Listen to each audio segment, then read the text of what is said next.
So in this tutorial we are going to talk about the bubble sort algorithm, and bubble sort algorithm is just another sorting algorithm, and the basic idea behind the bubble sort algorithm is to repeatedly swap the adjacent elements if they are in the wrong order. So let me just write here,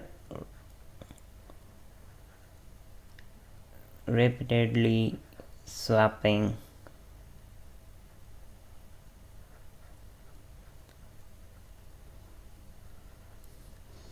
adjacent elements. And adjacent elements basically mean that there are two elements and they are stored in a given array in the continuous manner. So let's suppose we can pick up an element at the 0 position, so the adjacent element will be the element at the first position. So we are going to repeatedly swap the adjacent elements if and only if. So if they are in the wrong order, if they are in wrong order. So in this tutorial we will sort our array in the ascending order. So we know that in ascending order the first element will be smaller than the next element, and this goes on and on. So if let's suppose the first element, let's suppose the element at the 0 position is greater than the element at the next adjacent position, that is 2. So we are going to swap them because they are in the wrong order. So if they are not following the ascending rule, we are going to swap them, and we are going to do the swapping repeatedly. That means again and again, because we need the sorted array. So we will repeat this particular algorithm, which is just swapping. We will do it again and again until and unless our given array is sorted. So let me just create an array here. So I'm going to take very small number of elements in this array. I will take only 4 elements, 1, 2, 3 and 4. So let's suppose there are 4 elements in array, and we know that the index positioning starts from 0, 1, 2 and 3.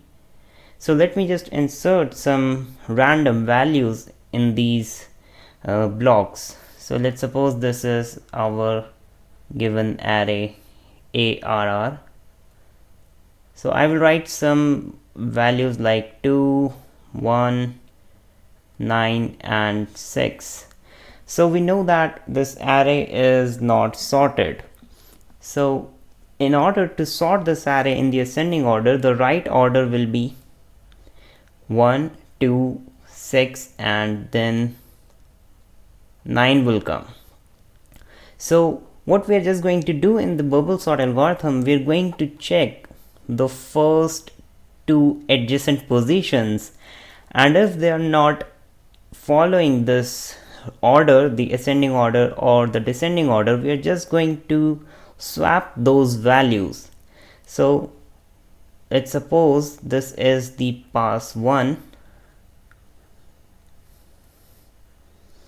and we will understand about the passes also when we will come to the code, but here we are just going to just see the concept behind the bubble sort algorithm. So let's suppose you have an array with these elements. So you will first check the first 2 elements of this array. As you can see that this is 2 and this is 1. So this array, in this array, if you take you are considering the ascending order, so we know that these 2 elements are in the wrong order. So what we are going to do is we are going to swap them. So in the next step, what will be the array? So the array will look like 1, 2 and 9 6 will be at the same positions. So it will be like this. So this is our next array. So now we are going to move our pointer to the next element. So these are the index positions. So now we will check other two elements. So since 9 is greater than 2, so they are following the order, so no swapping occurs. So in this step I'm going to write swap, but in this case there is no swapping. So now we will create another instance of this array. Now we will consider the next element, which is 9. So our array was same as the previous one, but now our pointer is moved from 2 to 9. So we are now going to compare these two positions. So these two positions are they are definitely not following the right ascending order. So we are going to perform a swap again. So after performing swap, our array will look like this. So you can see that in this example, when we are performing the swapping, we are just going to do is we are going to get the right order, but you can see that the last element of this array, so this is the 0 position, 1 2 and 3. So the last element of this given array is 9. So after every passes, so I'm going to write here an important point to note, and that important point is that after every pass,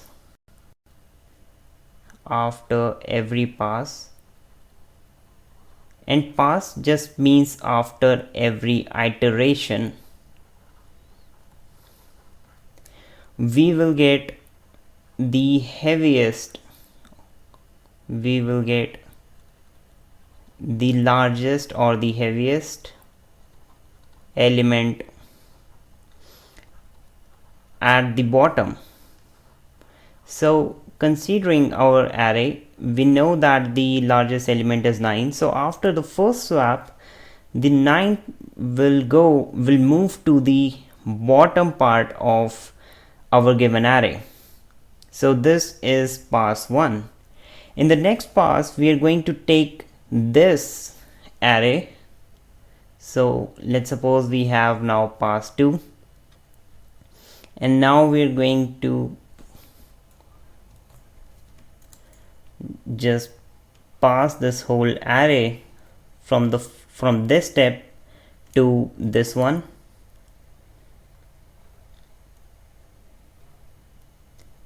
And the elements of this array at 0 1 2 3 positions are 1 2 6 and 9. So now what we are going to do is, since we get the largest element at the bottom position of this array, which is the correct position of this number, so after the next pass or the next iteration, we are going to ignore this value. So what we will do is we will run our loop from position 0 to position n minus I minus 1. So let's suppose we have a for loop, and the for loop is running from the 0 position to the n minus 1 position, that is the third position. So after every position, we are just going to make sure that this swapping after every pass means every iteration, that means the value of I, whenever the value of I will increase by 1, we will get another instance of this array, which is known as the pass 2. So after each and every pass, the value of y will change. So it will be 0 first, then it will increase by 1, and it will go so on. So after this, after every pass, you will get the heaviest element at the bottom position. So the bottom position is given by this formula n minus I minus 1. So we know that n is 4 in our case, and since this is pass 1, the value of I will be 0 and then minus 1. So this evaluates to be 3. So this means that the swapping will occur from the 0 position to the third position. So we are going to run another for loop, which will run from the j equals to 0 position till n minus I minus 1 position, and we will also increment the value of j, because after every step we are going to take the next element. So basically there are two for loops working. One for loop is running from one pass to another, and there is another nested for loop which will run from 0 position to the n minus I minus 1. And we have discussed the reason behind this formula. It's because after every pass we will get the maximum value of this array at the bottom position. So after the pass 2, this for loop will run from 0 to n minus I minus 1. So it's less than equal to, so now we will ignore this part. So now our loop, or our this for loop j equals to 0, j less than n minus I minus 1, will not consider this part. So now the value of I becomes 1. Here in pass 1 it is 0. And now what we'll do is we will again run this loop for loop from 0, and we will increment it one by one. So when we will compare these two elements, we know that they are in the right order. So the next will become, then in the next step the array becomes like this: 1 to 6, and 9 remains unchanged.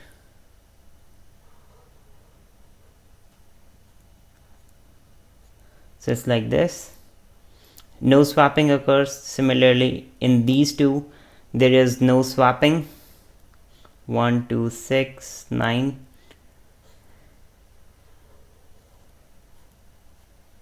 So no swap in both of these cases. So now we are not we know that we are not going to take this last position, so no more comparisons. So now you can see that the heaviest element, or the largest element, since we are only considering this array, or you can say that this is a sub array, and since we are considering this sub array, after every pass we know that the largest element will come at the bottom position, and this happens because we are actually doing a swap. So you can see here that in this subarray the largest the largest value is 6, which comes at the bottom position of this array. So in the next step we are again going to follow the same rule. We are going to make this value, we will not compare this 6 value. So you can see that n minus I minus 1, n is 4. In the next pass the value of I becomes 1, and then it is minus 1. So it becomes 4 minus 1 is equals to 2. So this is 0, 1, 2, 3. So our for loop will run from 0 to 1. So in the next pass, which is the pass 3, our array will be just 1 2 6 9. This will be our array, and we are not going to consider these two elements. So now the value of I becomes 3, and so now we will compare the first two elements. Since they are in the right order, we are not going to make any swap. So the value of the array will be 1 2 6 9 again, and again in this sub array 1 2 the heaviest element is 2, so we are not going to compare all of these elements. And when the value of I is less than this n-1 position, we are not going to make any changes. So you can see that now our array, our given array becomes sorted. So this was the desired result.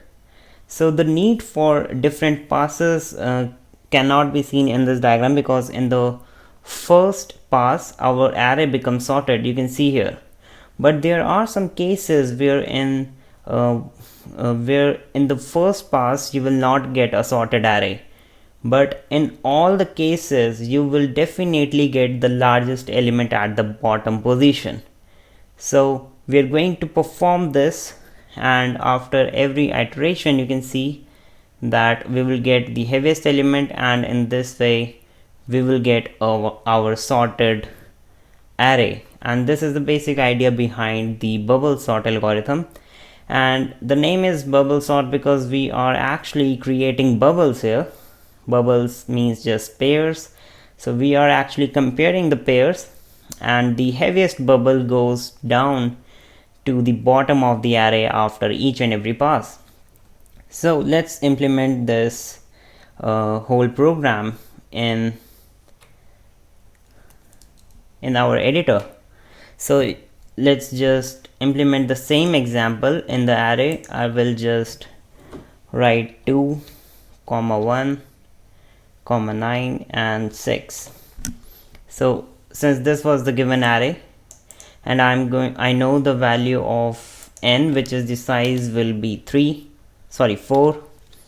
So in the bubble sort function we will provide, this is actually the function call. So in the bubble sort we will just provide it with array and the size. So let's now implement the bubble sort function. So first I will create some variables I and j for 2 for loops, and a temporary variable for doing the swap work. So first we will run our first for loop, which runs from I equals 0, and it will run till n-1 position, and the value of I is incremented by 1. So this is our first for loop, and now we are going to create another for loop, which will be this one, for j equals to 0, j less than n-i-1. So I will write down a comment here that last I element are in place.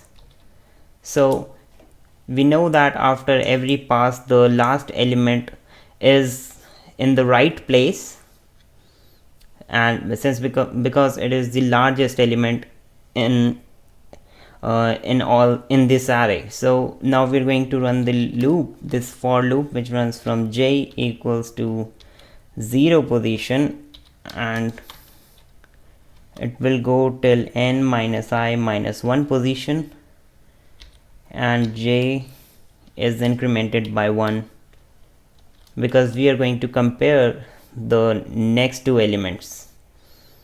So now what we are just going to do is we're going to write an if statement, and we're going to compare the value at the j position with the value at the next position, which is j plus 1. So if this condition evaluates to be true, so if the array j position is greater than, sorry, this should be greater than, because if it is greater than, then it is violating, it is in the wrong order. So I will write here wrong order. So when this condition occurs, what we are just going to do is we are going to do a swap. So first we will just assign the array j position like this to the temp, and then I will assign the j position as array j plus 1 position, and after this I will assign the array j plus position equals temp. So this is basically our bubble sort algorithm. And so you can also create a function, basically a for loop, which will run from I equals 0 position till I less than n I plus plus, which will just display the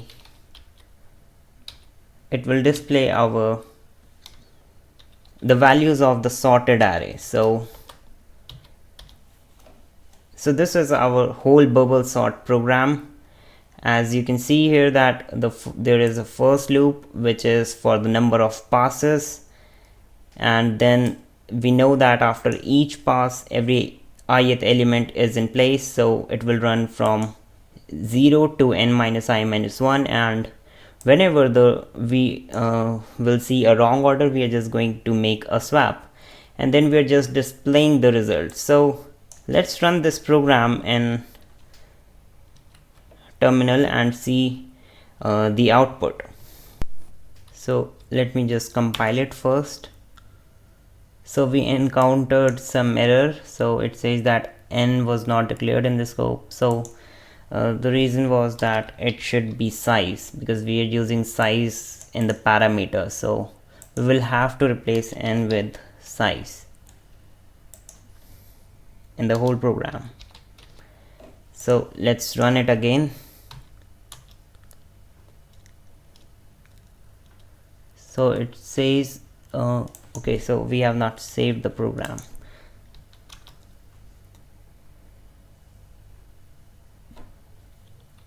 So now it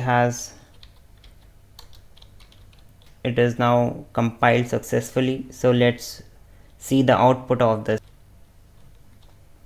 So you can see the output of the program is 1269, so which is the sorted array.